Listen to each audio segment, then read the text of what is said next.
Come on, man. Why aren't you on 701?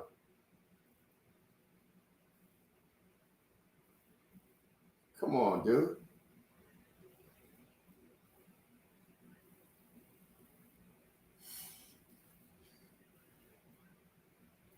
All right. All right. Bye. Hey, bye.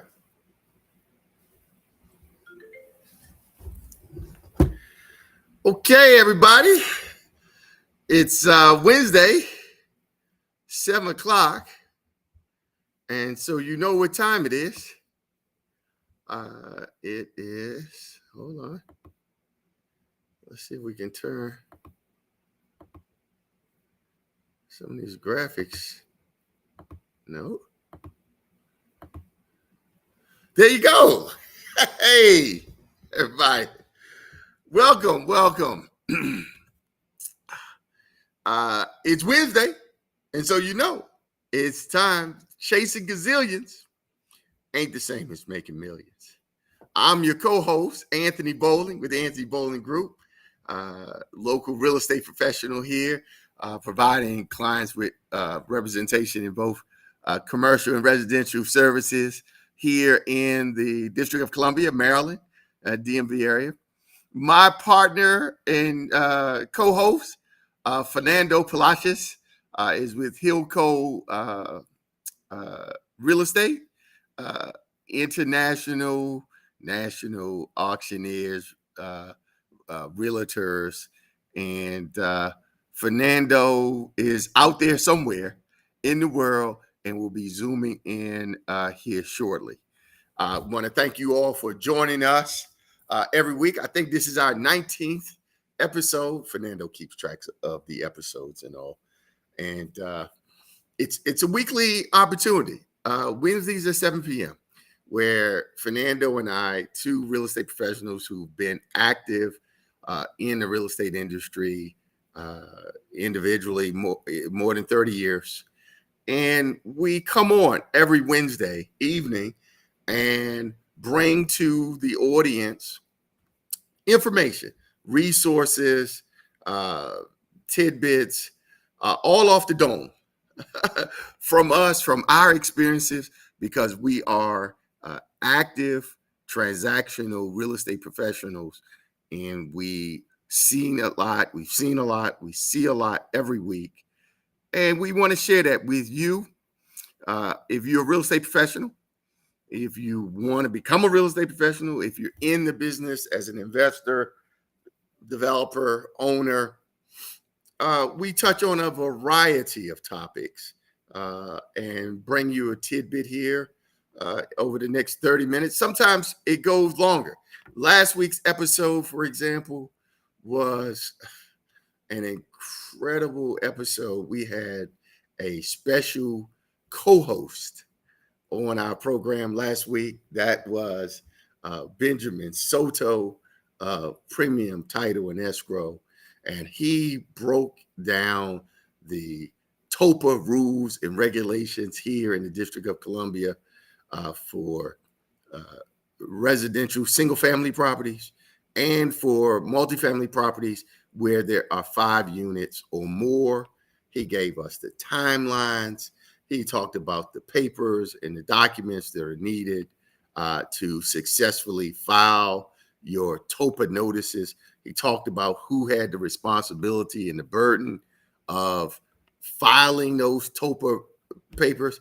He shared with us the history of how TOPA even came about as a reaction to a condominium law that was established here in the 70s in the District of Columbia that allowed for owners of multifamily properties to easily convert them.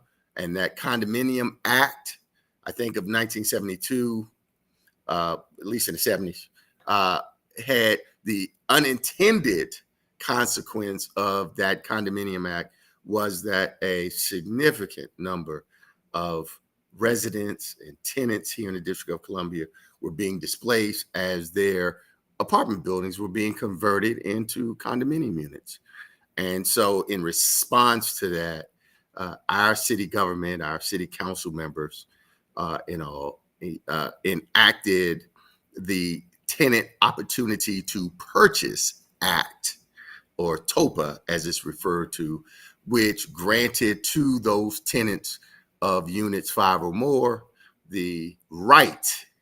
And that's one of the things that Ben emphasized and made clear to us, that this is a right, a legal right that has been granted to tenants here in the District of Columbia.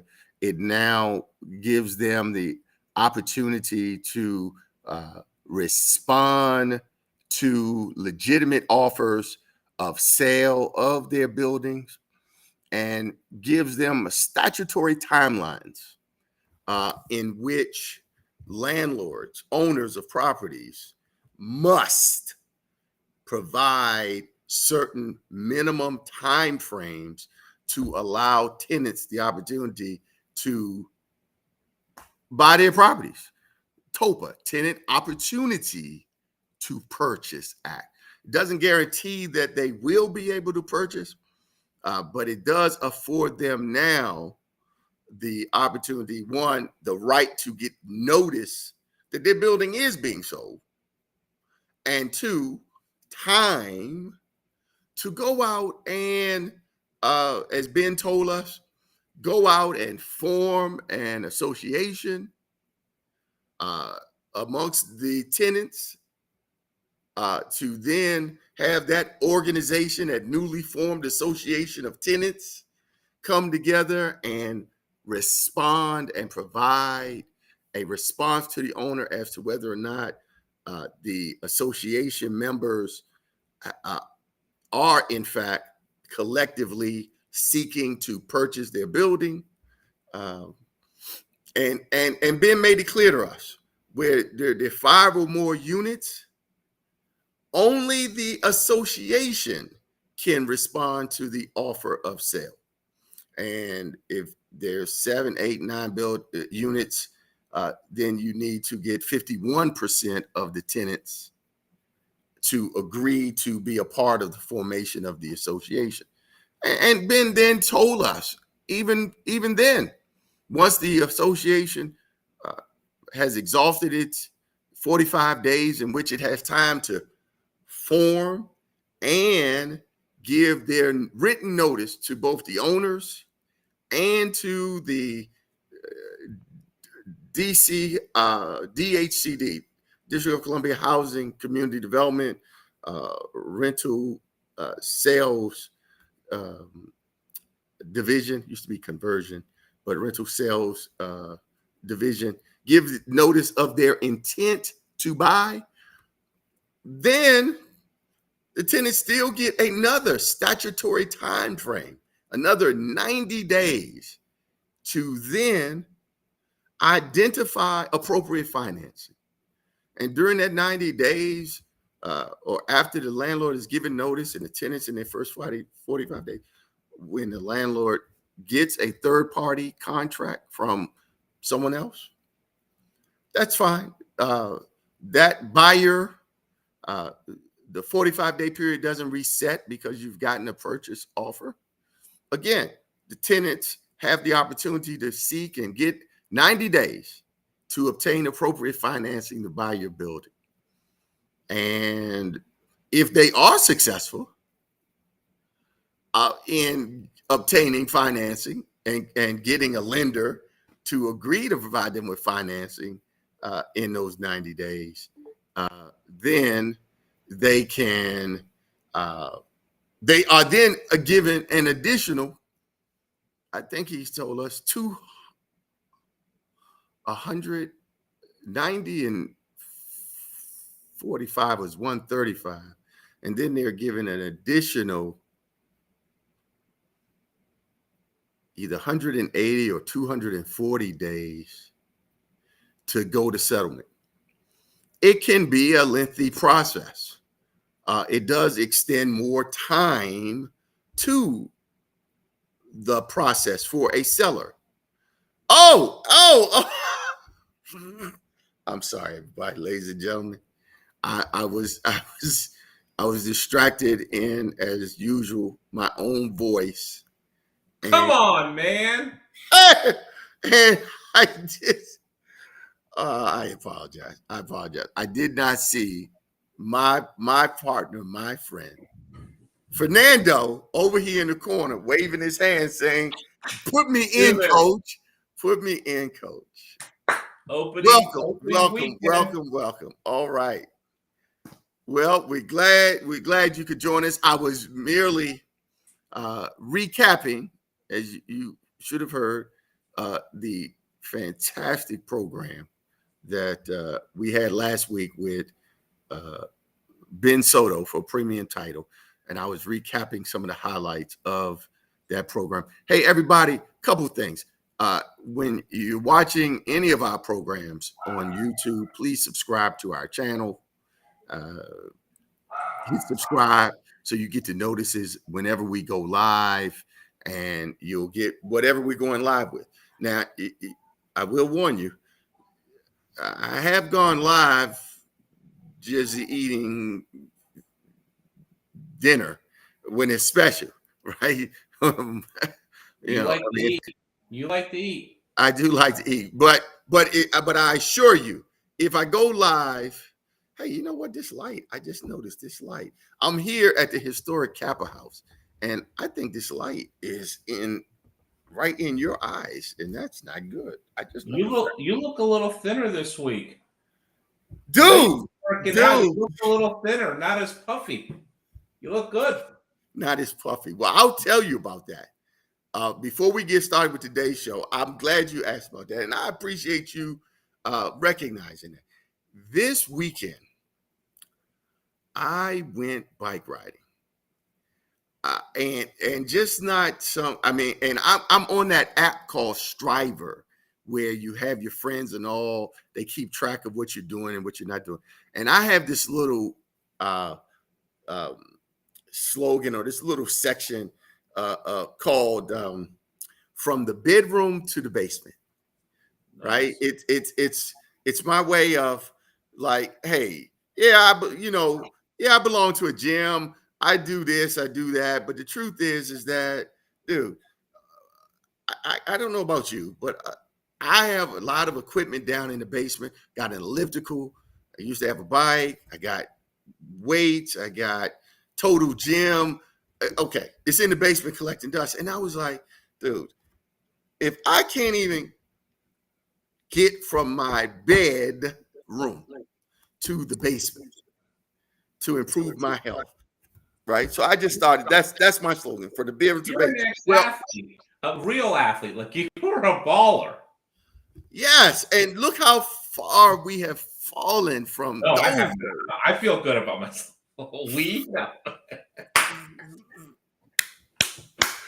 Yes, so people out there, they see me, and they have they have no idea how much additional weight this frame of mine is carrying. When they guess, if I'm at the carnival and you try to guess my weight, dude, I'm racking up money. You never can guess. You're getting all the stuffed animals. All the stuffed animals are coming. That's right. No one can ever guess my weight. So I go for the bike ride, and sometimes I get past the basement. I get actually out. So with my back hurt, I've been going to the pool regularly, and that's been great. Anyway, Saturday I go for a bike ride in Anacostia Park. Two friends, Dave and Clay, they come and they say, "Come on, man. I got a bike rack. No more excuses. Get your bike, pump up the tires. You can't find your helmet. Don't worry about that." And we got on and we went on the bike ride in Anacostia Park. And we went through the park, and, Anacostia now has been redone. It went everywhere. The point, and along this trail, which at the end of the trail, we went on a 13-mile bike ride. But at about mile 9, maybe 7, I was leaned over a bench, literally yakking, throwing up. Did you really throw up? Yes. I mean, I was hurling. That's disgusting. It was. It was. What's wrong with you? Can't you suck it up? Throw up in your mouth and swallow it? and let it hit the ground? Come on. Dude, You're better than that. You're better than that. Let's go. I was not. And then afterwards, we got back on the bike. We finished up. I got back. I did finish and get back to the car. Okay, that's fine. I felt good. You know how your body feels after you exercise. You all out there. You've done some exercise. You feel good, and then okay. I went to the pool. I cooled off. I had to go to the pool. The pool saved me. That was fine. The next morning, Sunday morning, Dave calls me that evening when we're leaving. Dave says, "Hey man, we're gonna go for another ride tomorrow at 9:30." And I'm like, yeah, not really. But okay, sure, Dave. Yeah, sure. So at 9:15, Dave calls me, and I was dead asleep. And the phone was ringing. I saw it was Dave, and I was like, okay, what excuse? I know I'm gonna come up with some good excuses. Hey, first of all, I'm a grown man. I don't need to make no excuses to this dude. I just tell him I'm not going. No, you're out. No, I ain't got to make up no excuse. I got a wife making decisions for you, but you're not doing it, Dave. So I pick up the phone, and I'm asleep, and Dave says, "Hey man, we'll be there. We'll be there in 15 minutes. 9:30. We're gonna go on a ride." And I say, Dave, I really boom right in the middle of it, right in the middle of me saying I really. My wife puts foot to ass in the bed. She still calls the shots. Right? And I say, what? And I say to Dave, because I'm thinking maybe she's rolling over. I say to Dave, yeah, man, I'm really tired, man. I need to sleep. Oh! And I turn back, I look at Melinda and I say, baby, what's going on? What's wrong? Why are you so violent this morning? And you know what my lady says to me? Get your ass out Sunday morning. You know what she says? Hey, you can sleep later. Go on the bike ride. It's true. You can sleep later. Go on the bike ride. And I get up. And I'm like a kid that's being punished. I'm dragging. I don't want to go, but I go. And this time we go a different route on the bike path out of Anacostia. We go over to Conti's bike shop over in the Navy Yard. Free advertising for Conti. I get a new helmet. And guess what? Those guys then, I had pumped up my tires to like 40 pounds of PSI. But those guys pumped them up to 80. And they was like, dude, that's why you're struggling. You don't have enough air in your tires. And then they raised my seat up on my post. I was squatting. I was like, and then don't ever do that again on a recorded line, ever. He raised my seat up. That was horrible. So I could get full extension with these big thighs, get my hip muscles and all into the pedaling. Yes. And then, dude, I went out on the bike ride from the Navy Yard. We rode back from the Navy Yard over the bridge, past the yacht clubs. We have several boating yacht clubs along the Anacostia over here in Southeast Washington, D.C., where I live. I've been to a few of them on a boat. There you go. Nice. And then we rode that all the way back up to the Lily Ponds. That's near Kenworth, Parkside, the Lily Ponds area in the park. We have so many beautiful parks and things here in this city where I have lived my whole life. Second generation Washingtonian, lifelong Ward 7 resident. Anyway, we rode all the way through it. This time we get back 15 miles, dude. I finished up strong. I still walked a couple of the hills, kind of, because it's still okay. Right. It was, but I finished up strong. Man, I felt great. My whole body. You know how you feels like you got abs, but you don't. It's just everything is just tense, It right?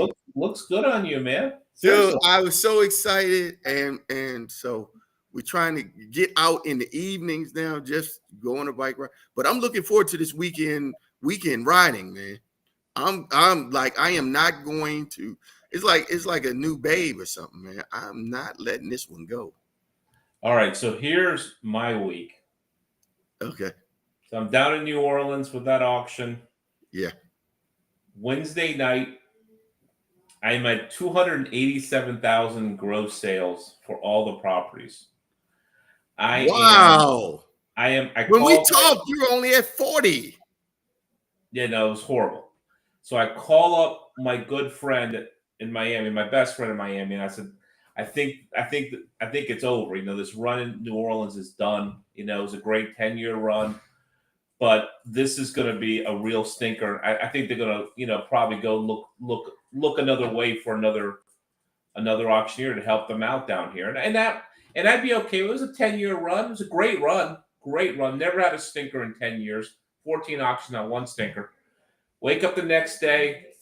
I did the little exercising when I was down there. I was so stressed out about it. I walked to the attorney's office every day, about 2.5 miles through the city to get there. Had some comfortable dress shoes on. Get there, looking at it. It's like 11:30, and we're at like, I don't know, 387 or something, 389 gross total sales, 389,000. I call up the client. I'm like, not looking great. She goes, don't worry about it. They're a great client. They're like, don't worry about it. It'll work out. And if it doesn't, it's fine. We'll figure something out for the next one. We'll make sure that, you know, we get better property. So we do something different to make sure it's a success. So don't stress about it. It's going to be fine, Fernando. That's when you hear that from a client, you know, you got a good client, number one. Number two, they're probably not going to fire you. And number three, it's the kind of client you want to work hard for, like a dog, because they have your back. Sure. So properties start closing. Because I can tell you, I've heard that same tune before, and it means that we're going in a different direction. You do think that? So I'm happy. You're an animal. That's a two-talker. That's a double talker. So I'm like, fine. Properties start closing at 12. That's when the auctions, each property closes every 3 minutes, 12 o'clock. And then it just explodes. The bidding finally starts. The money was there. We collected $930,000 in deposits. That's a lot of money. So if you take that over, you know, what people are going to bid, the money was already there for them to bid because we all the money up front, all the earnest money. It's collected and starts. So then the bidding starts and it ramps up. We're at $500,000, $1 million. We end up doing $2.5 million. They're ecstatic, and I was shocked but very happy. It was a little bit below what we forecast. I forecasted 3, but 2.5 is there's nothing wrong with that considering the portfolio properties, what I had to deal with, and a lot of my usual bidders and buyers, construction guys, stayed on the sideline because they said that building costs, material costs were too expensive right now. And with those properties in New Orleans, you have to build a house within a year's time. It's a restriction on the purchase. On your contract, it says you or we will take it back. Okay. So they stayed on the sidelines, a lot of the heavy hitters, but I was okay with it, man. I got home, I was exhausted. Wife gave me a new haircut. Looking real nice, fresh. I see that. So is that what happens? You know, early in my professional and personal relationship, when I used to have to walk to hand out the flyers in the neighborhood. Yeah. Melinda used to cut my hair in the early days, and you know what? Melinda don't know how to cut hair. Neither does Shelly, but you know. But we gradually moved. So are you saying after 30 years, like our anniversary is coming in October, you saying at 31 we go back to Melinda cutting my hair? Well, with COVID, my hairdresser, she wouldn't cut it. She says, I can't. I said, at one time I called her, I said, I need you to cut it. I have an important meeting. She says, I can't. I said, we'll go outside. I'll put a mask on. I don't care. She says, I can't. I said, fine. Shelly did it, and she's been doing it ever since. And I'm like, fine. Wow. But here's another new wrinkle here. So we had our house kind of remodeled. We had all the floors replaced. So I moved my desk around, and now you get to see a little bit of my Maryland artifacts, like that Len Bias. I see the Lynn Bias. I see the jacket on. Yeah, you all Maryland up. Hey, Well, one thing before you go away with that Shelley comment. Are you kicking her back the proceeds you was giving to your salon, babe, giving it back to your lady? no. So that Len Bias poster, it was done by a local artist named John Yen. Have you ever heard of him? He does all the kind of local sports. Oh, okay. Paintings. Is this an original or lithograph? That's an original painting. Is it numbered? That's the original. Now they sell numbered lithographs of this, but I bought the original from him. Oh my goodness! What? That's on a canvas. This is a real. That's a real painting. That's no junk. That's the real deal. And of course, it's opening weekend for football this week, so excited about that. We are excited about that. Heading back to the 504 for LSU, FSU this weekend. I'll be down in New Orleans this weekend. Dude, what? Waldo. Here's the thing. Waldo. Here's the thing.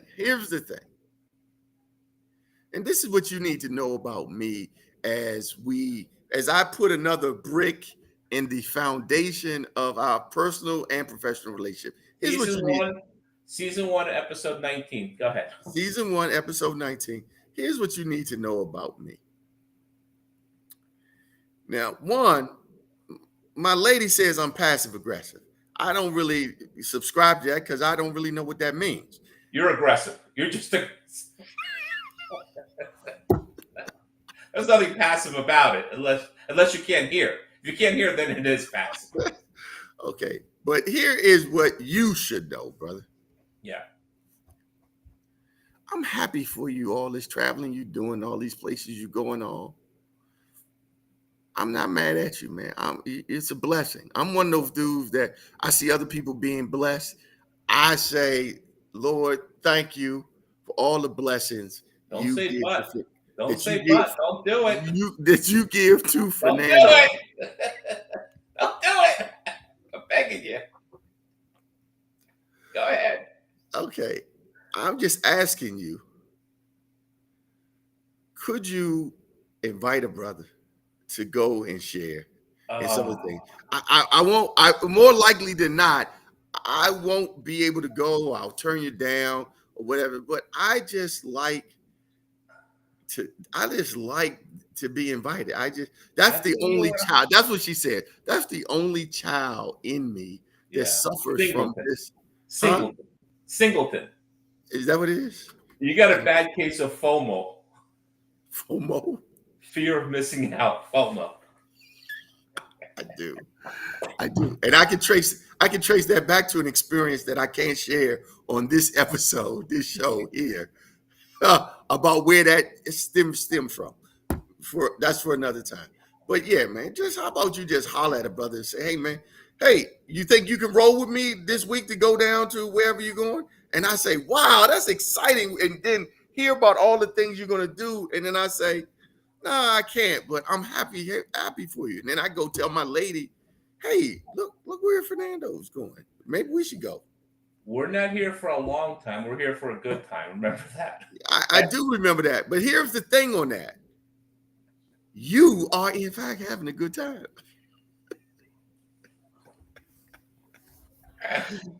And it feels like I'm still here for a long time. Yes. Yeah. I don't want to be here for a long time. I want to just be here for the good time. All right, let's talk. Let's get into the subject. Sorry. All right, people. Sometimes this happens, guys. You get, it's a busy personal week for both of us. It's fine. Yeah. Exactly. And this is what we tell you. This is what it could be like. I mean, but we try to give you something. But sometimes you come for, sometimes you come for the scrapple and you just get the sausage. Nothing wrong with that. I hate scrapple. But I love scrapple. Oh. Have you ever read the ingredients of what scrapple is? Yes. And you still love it? Dude. I come from a family where my Aunt Ella, before she passed, my Aunt Ella would make brains, scrambled eggs, and cheese with a 6-inch slice of scrapple on the side. Man, that's good eating, man. That's good eating right there. Oh, You never had brains? brains? Yeah. I have brains, but I don't eat them. Oh, you never eaten brains? No, God, no, no. You never eaten pork brains? Come on, man. Brains? Yes.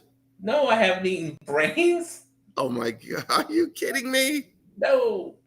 You know, I see all these cooking shows on and people be talking about all these delicacies and this, that, and the other. And every time I'm watching it and they talk about for the Caribbean and the this and the family, and I just sit back and I think, what are you talking about, dude? My Aunt Ella down in Wakefield, Virginia, Surrey County, 460 South, down in Surrey County. And I'm like, what are you kidding me? Dude, that's my Aunt Ella used to make that. And I ended up watching these shows, and I'm like, dude, my mama used to make that. What are you talking about? This is not fancy. My mama makes that because I guess they from LA, from Virginia, so they make brains, dude. You make brains, scrambled eggs, cheese, brains, scrapple. I mean, original scrapple. I mean, it's scrappled, it's mixed up and cut, and dude, come on, man, that's good living. I can't. I can't with you. So next you're gonna tell me you don't eat chitlins either.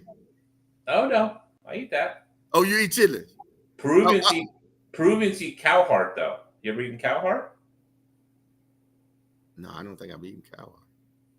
I've eaten a lot of cow heart. No, I don't think I've eaten cow heart. No, we haven't had cow heart. Cow heart, no. Okay. How about some mogs? What's mogs? Hog if mogs. I don't know what it is, I probably haven't eaten it. Hog mogs. Hog balls. Hog mogs. No, I hog mog. Come on, dude. You eating chitlins, but you haven't eaten the hog mog.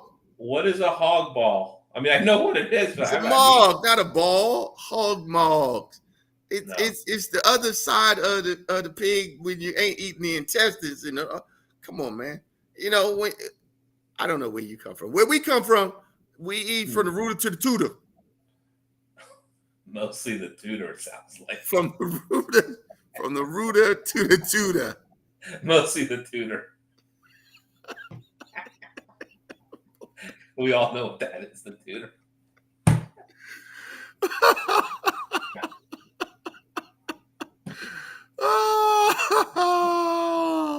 Are we not going to have a subject?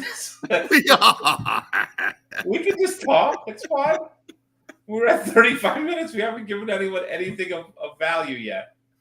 Well, I wouldn't say of no value. Comedic value. Shit. Sorry about running late today, too, man. So my wife lost her cell phone at the country club. She left it there on Sunday. A couple of the lifeguards. Ladies and gentlemen, make note, at the country club. At the country club. Montgomery Country Club. And get this. So the lifeguards stick it like in the lost and found. The lifeguards the next day, one of them steals the phone. But we haven't got to that point yet. So finally, it got rooted out that I guess one of them took it. They haven't admitted to it, but it's gone. So the club and the pool company who runs the lifeguards said, go buy a phone. We'll pay you back. You know, we'll reimburse you. It's fine. We apologize. So when we get a new phone, we hit the Find My iPhone on it, and somebody was trying to turn it on last night. So we drive to the house where that's at, and we're like, do we go in there, knock on the door, say, give me my phone? What do we do? And we ended up not going because you never know. You just pull up at someone's house. What's going on there? But the police are involved too now.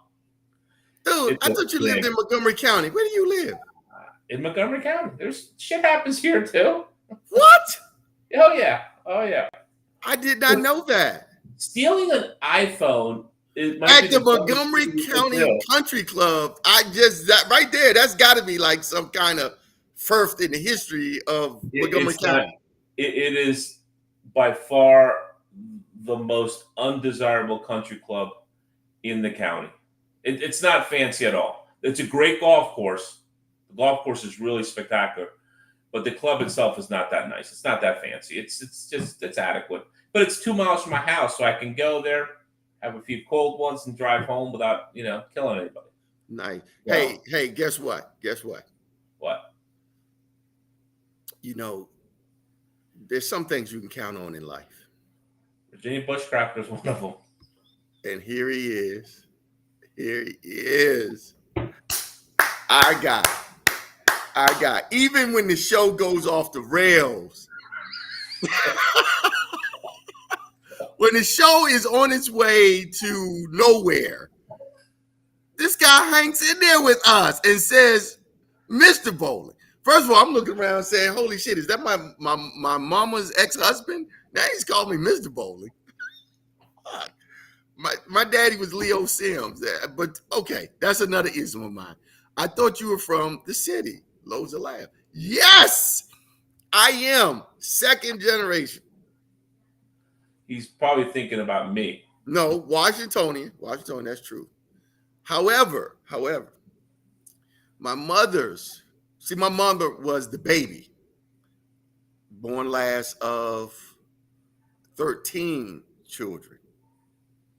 But by that point, she was here, the last one, with my grandmother, who had, by that point, moved to D.C. But the rest of the family, all her siblings and all, were born in Wakefield, Virginia. Surrey County. Surrey County. That's right, Surrey County. That's right. And so I, amongst my cousins and all, and it's crazy, but my cousins, right? And I'm talking about the country down in Wakefield. When I was a child, I mean, and I know this sounds like right out of some movie or something. Oh, it does. 12 years a slave or something. But my Aunt Ella, I was like in the 10th or 11th grade, something like that, before when my Aunt Ella moved from the house that just had the outhouse and a well. And every summer growing up as a child, my mother sent me to Wakefield to be with my cousins and my Aunt Ella in the summers. And if you wanted a warm wash up, forget about a shower, dude. No shower. If you just wanted a warm wash up, you had to go out in the morning, pump the well, get the water, and then come back and put it on the stove in the house to warm it up. That was great fun as a child growing up. Maybe I was in the 9th grade when she moved, because then she got to a house that had indoor plumbing and all. But it was great summers in Wakefield. At night, there was no lights, there were no street lights, so you could see all the stars. You couldn't see your hand in front of your face, but it was dark. I mean, and my cousins, dude, they live for me to come down in the summers and whip my ass. They had fun punching me off. They were beating you? They were beating you? Oh, man. You were like a baby. You were a big boy when you were young, man. Dude. Okay. So here's another brick in the foundation of our relationship here. Oh, boy. Here we go. Okay. Here we go. I'm glad I brought my mortar. So here's the thing. So my nickname in college was Bo Peep. Little Bo Peep. You see? Now, I got that nickname as a child. My father, Leo Sims, was a big, tall, big pit black man, and they called him Smokey because you could blow smoke at him, you couldn't see the difference. Okay, smoke. But he called me Bo. B-O. But in my neighborhood where I grew up, if you were not good in sports, which I was not as a child, or you had brothers and sisters who defended you which I did not have. I Then had you, I had then three. you, like me, you got your ass whipped. You was in fights all the time. And people called me, just like you said, Little Bo Peep, lost her sheep. There you go, running down the street, crying home to his mama. That was my childhood.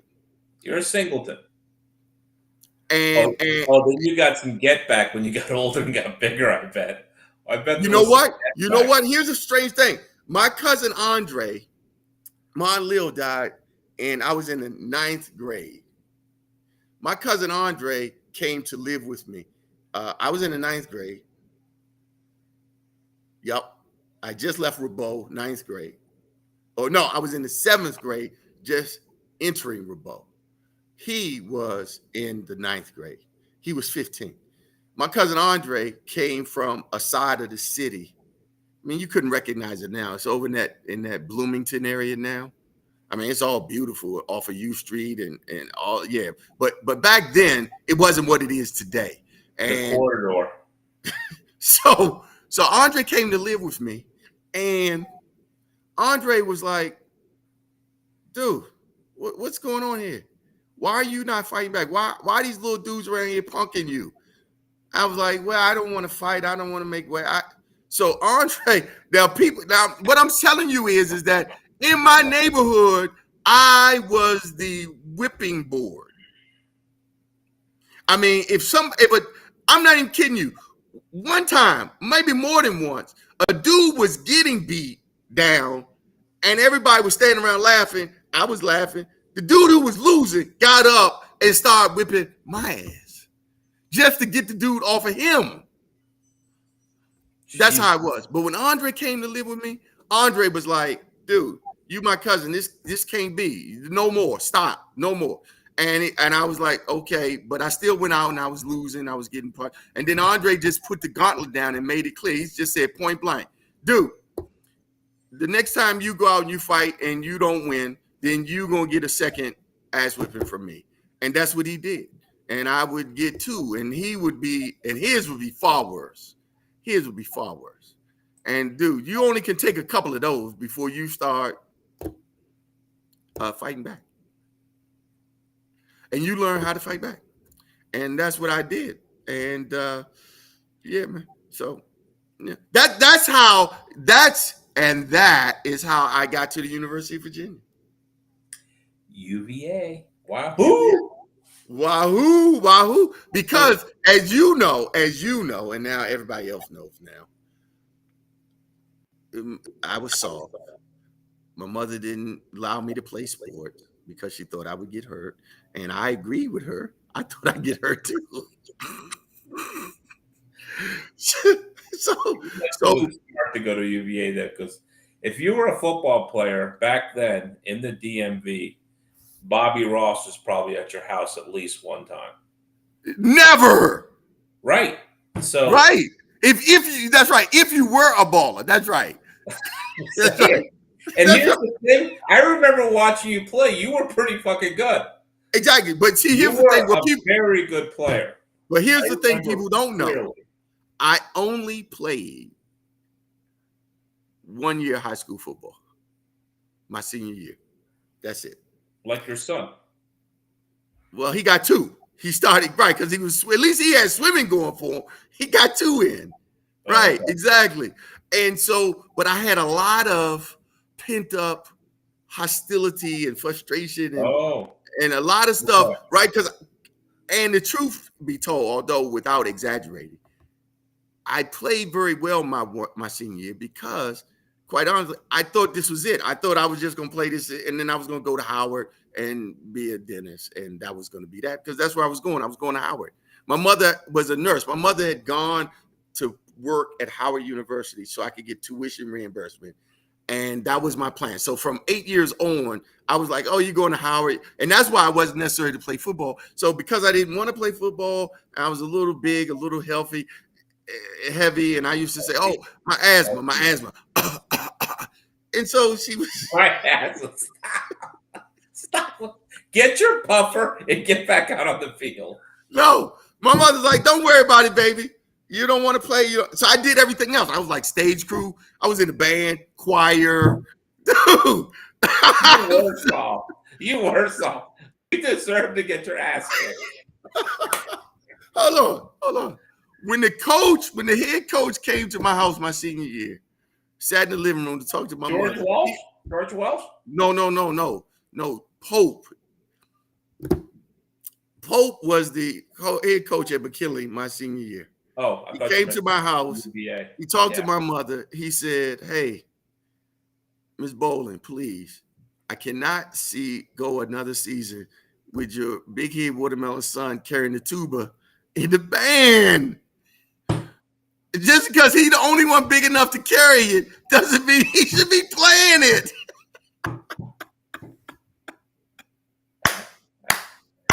Oh, that is precious. I mean, I peaked as an athlete. I mean, I was the best athlete in every sport I played in Miami, but I peaked like in fifth grade.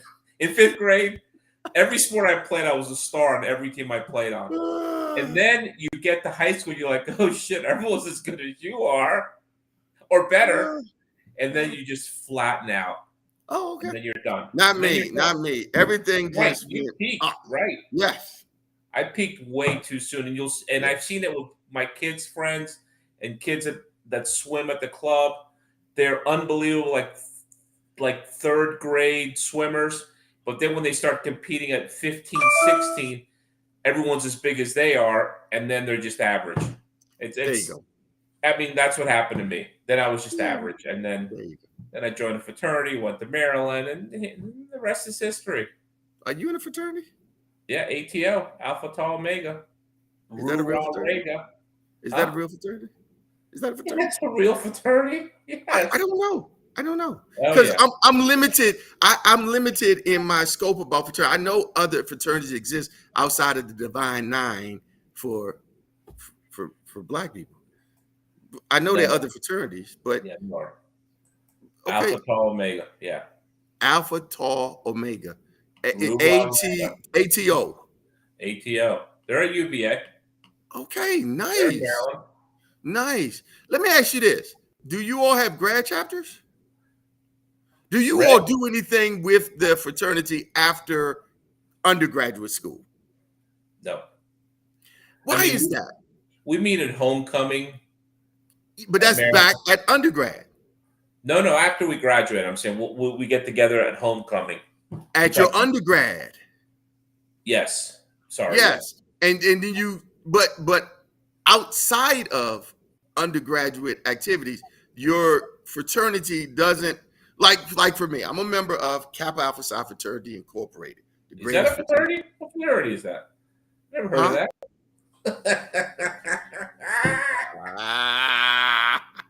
Got you. That's my man. So so they have chapters, undergraduate chapters for the undergraduate experience. But when you graduate from undergrad and you go on to life after undergrad, whether you go to grad school or not, you then, after having graduated from a university, you then go to a graduate chapter where you then continue your service, community service, and other things in life amongst those men who have graduated. So you do, because clearly, when you're an undergrad, you aren't out necessarily doing a lot of community service and donating money and time and so forth, because you're in school trying to finish. So, but I noticed the other chapters, the white chapters don't have a organized institutional effort to bring you together to socialize or to network, or do y'all have a secret handshake? Yeah, there's an occasional, we have a secret handshake.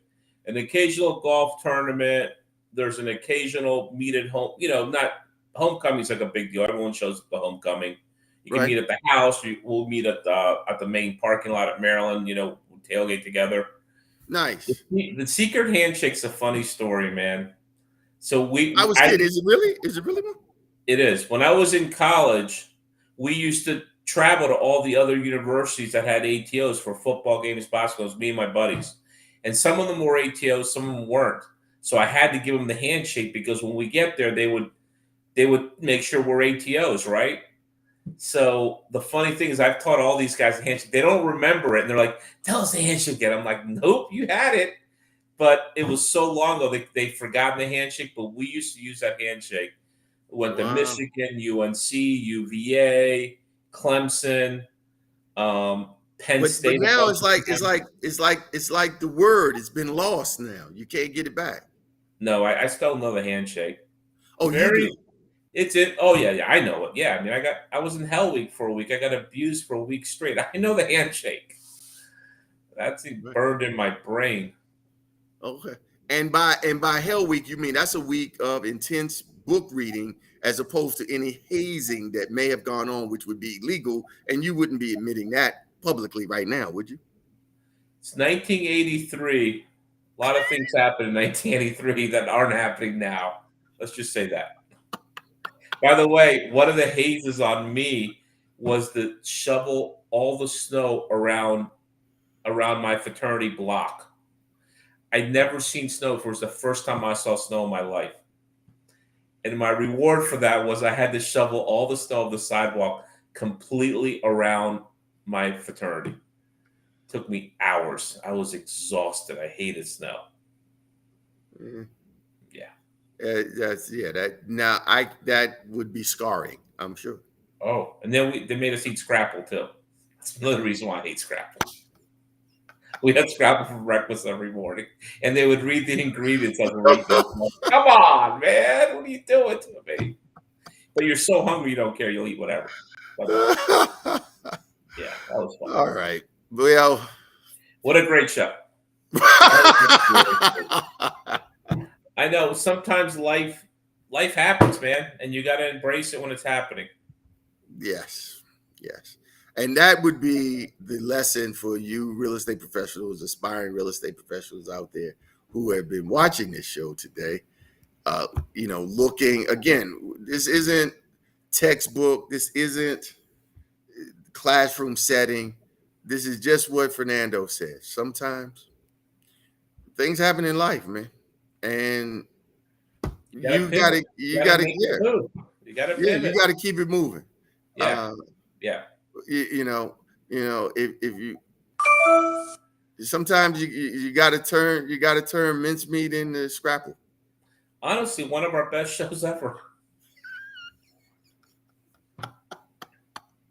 I'll be straight up with you. That's a good show. Do you want to do our sponsor at the end here? Yes. Let's do the sponsor. Wow. At least let's get the sponsor in here. Yeah, let's give them a little love. Yeah, let's get the sponsor in here.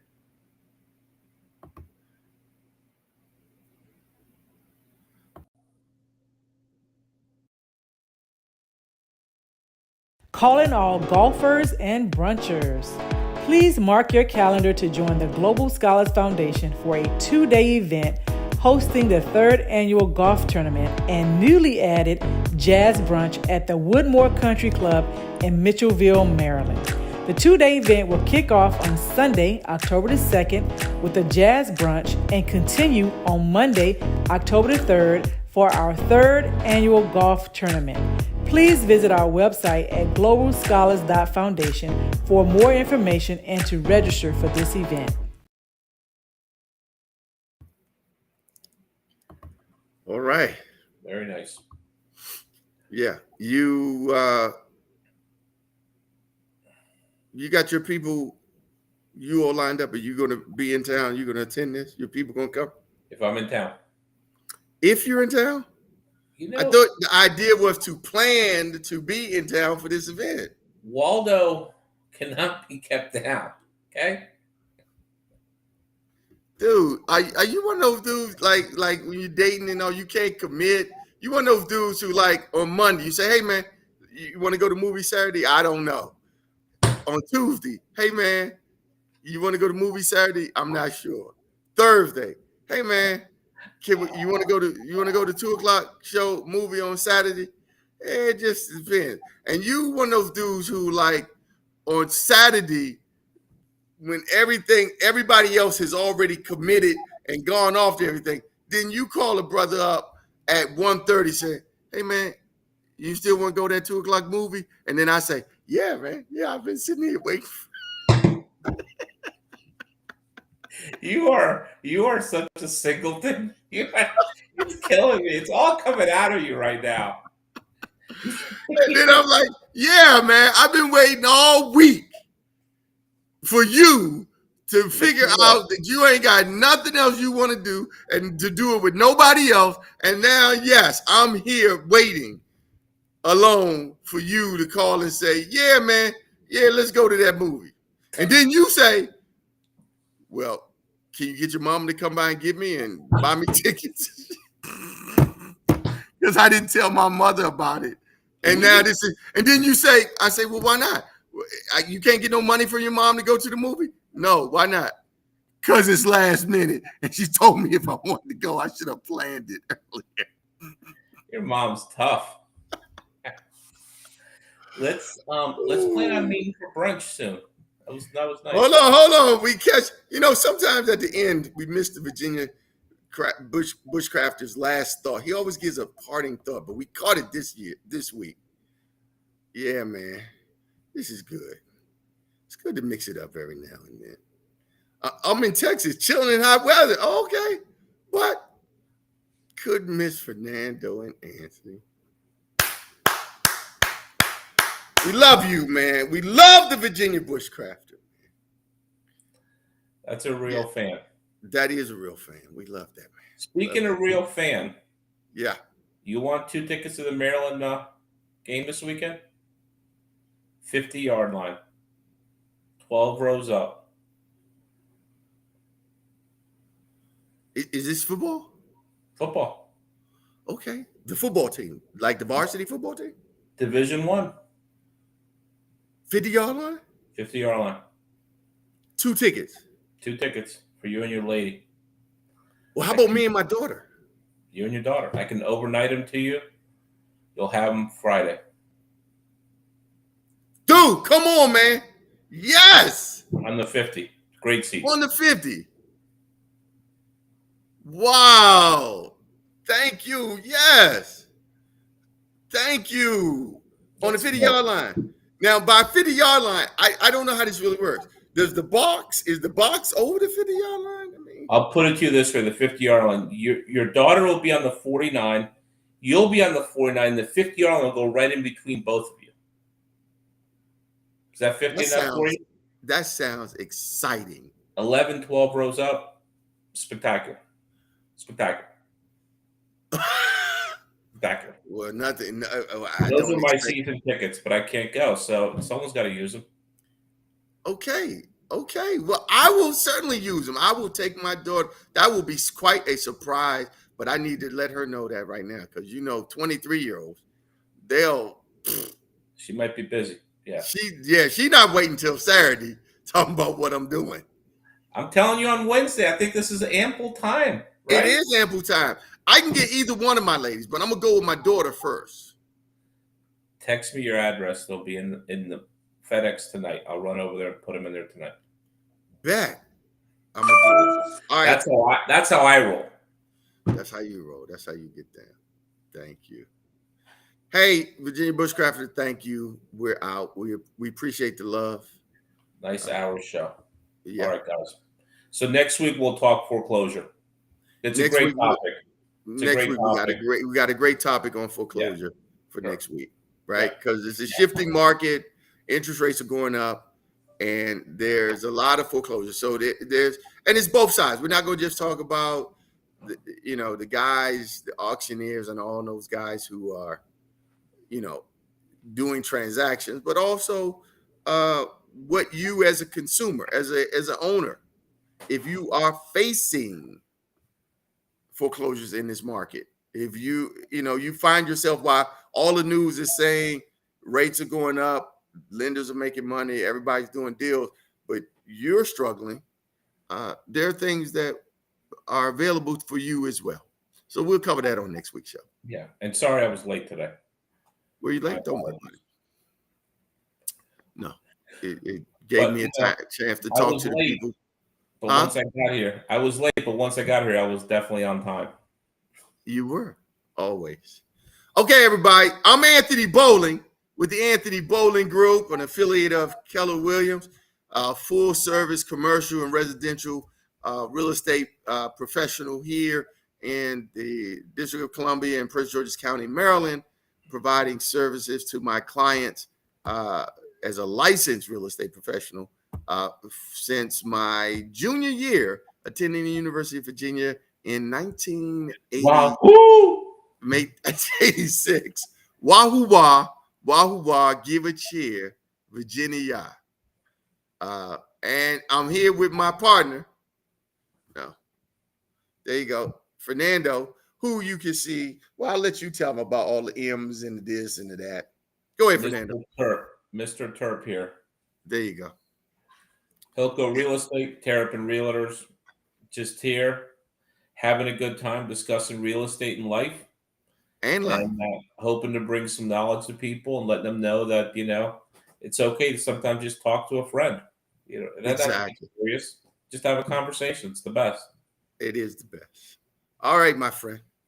All right. Well, like I said, I'm here at the frat house. So I'm here now. I got to go take care of frat business. Text me your at-home address. I'm going to text it right after this. All right. All the best. Take care. Bye.